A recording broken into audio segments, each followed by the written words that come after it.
Chapter 8. The Struggle for Swaraj. The British did not respond to the constitutional agitation of the Indian National Congress in its early days. This clearly spelt out the limitations of the constitutional agitation. The extremist leaders such as Lokmanya Tilak in Maharashtra, Bipin Chandra Pal and Aurobindo Ghosh in Bengal, and Lala Lajpat Rai in the Punjab felt that the struggle against the British should be intensified further. The period from 1905 to 1920 is regarded as the extremist phase in the freedom struggle of India.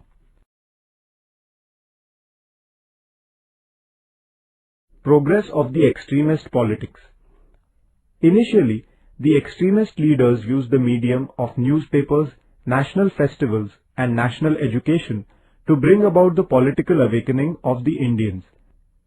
In addition to the newspapers Kesari and Maratha, Lokmanya Tilak organized public celebrations of Ganeshotsav and Shiv Jayanti. The purpose in organizing these national festivals was to bring people together, burying their mutual differences, and to bring about national awakening in them.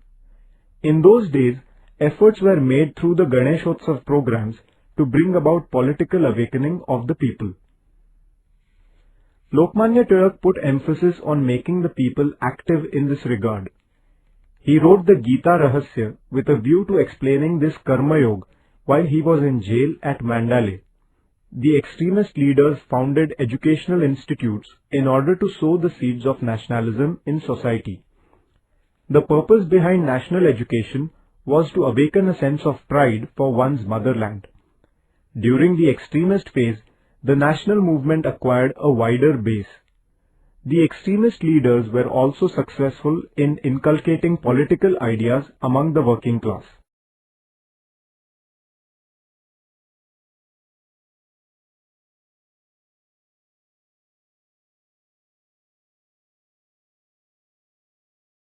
The Partition of Bengal. The province of Bengal was vast. Administratively, it was difficult to look after the affairs of this province. Therefore, the Viceroy Lord Curzon announced the Partition of Bengal in 1905. He decided to partition Bengal by dividing it into a Muslim majority East Bengal and a Hindu majority West Bengal. The reason given for this partition was administrative convenience.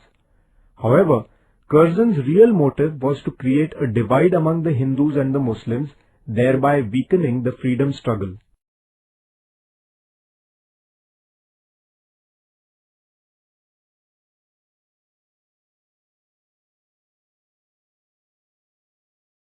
The anti-partition movement. The people of Bengal were enraged by the Partition of Bengal. The day of partition, 16th October, was observed as a national mourning day. Protest meetings were organized to condemn the government's decision. Vande Mataram was sung everywhere. The Raksha Bandhan program was organized as a mark of unity. Foreign goods were boycotted. Students boycotted government-run schools and colleges, thus joining the movement in large numbers. Educational institutions inspiring a national sentiment were established. This anti-partition movement was led by men like Surendranath Banerjee, Anand Mohan Bose, Rabindranath Tagore, etc. The anti-partition agitation widened the scope of the Indian national movement. Sensing the intensity of the movement, the British annulled the Partition of Bengal in 1911.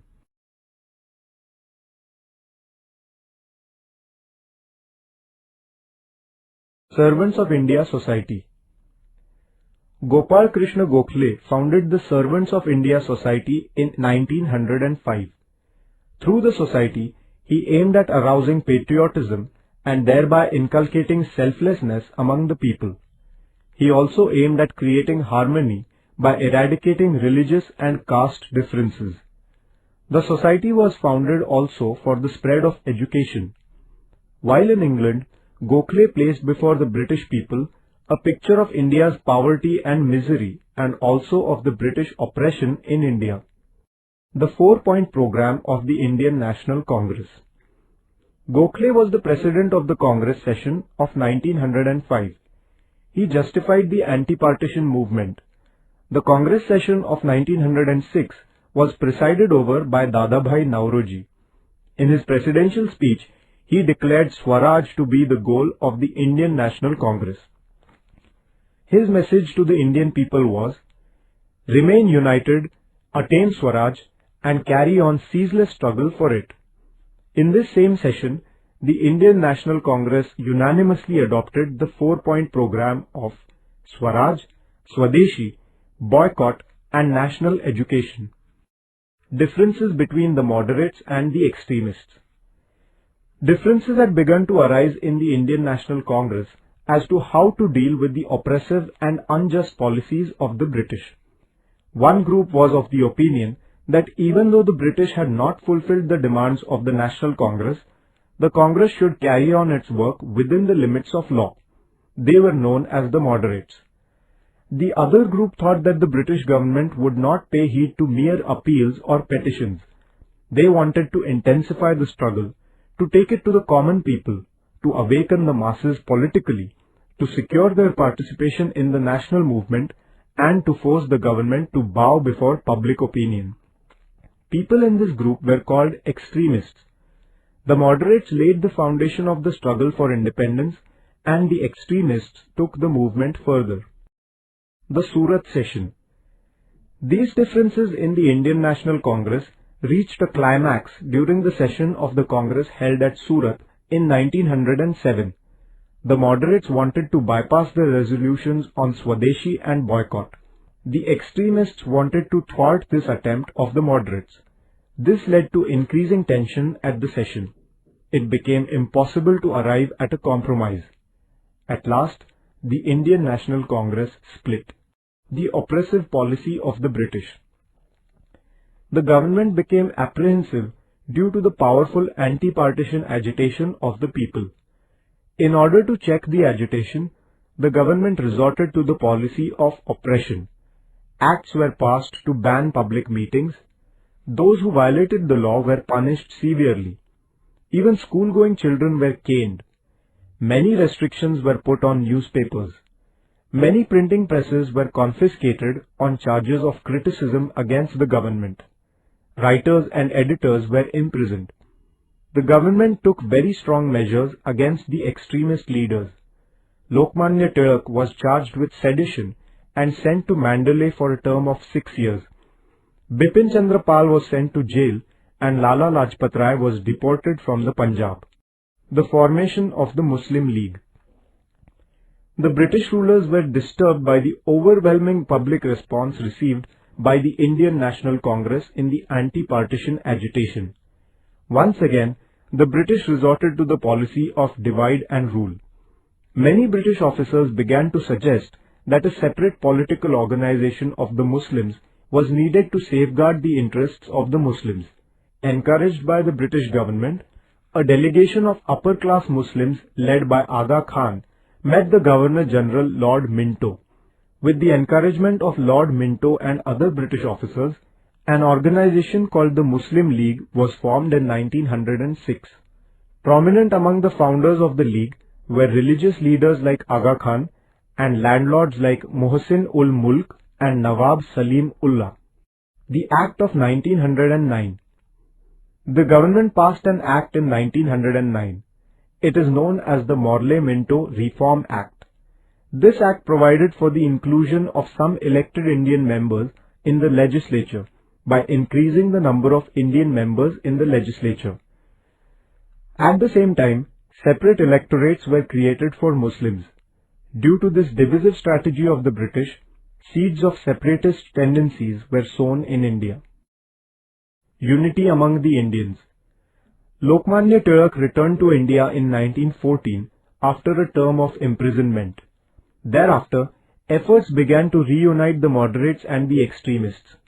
In 1916, both the factions in the Indian National Congress were reunited. In the same year, the Congress and the Muslim League came to a compromise at Lucknow. This is known as the Lucknow Pact.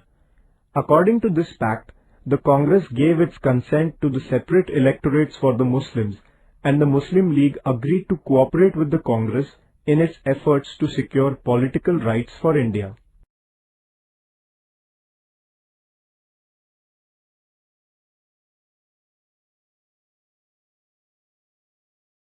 The Home Rule Movement. The First World War in Europe broke out in August 1914.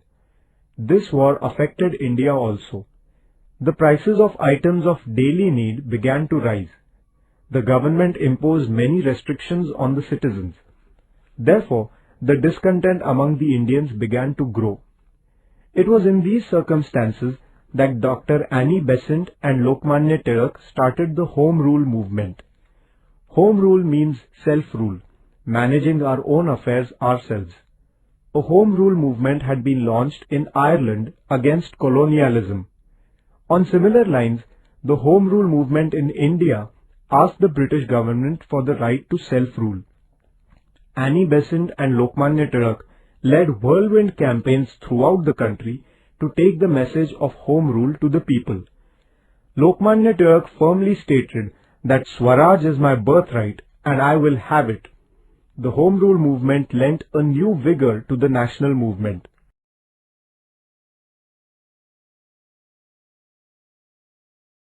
The Declaration of 1917.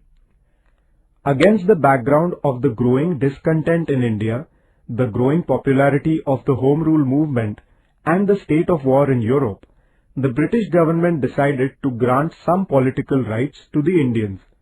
Montague, the British Secretary of State for India, declared in 1917 that Britain would grant India, in a gradual manner, the right to self-rule and a responsible government. Lokmanya Tilak declared that if the British government thus showed sympathy and a considerate attitude towards the Indian demands, the Indians also would cooperate with the government. This policy of Lokmanya Tilak is called responsive cooperation. In 1919, the British Parliament passed an act with a view to introducing constitutional reforms. This act is known as the Montague-Chelmsford Act.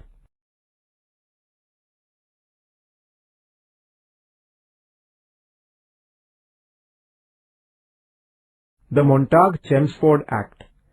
According to this act, at the provincial level, some less important departments came to be transferred to Indian ministers, but important departments like finance, revenue and home affairs were in the hands of the governor. It was expected by all that the 1919 Act would lay the foundation of responsible government in India, but in reality, the Act was disappointing.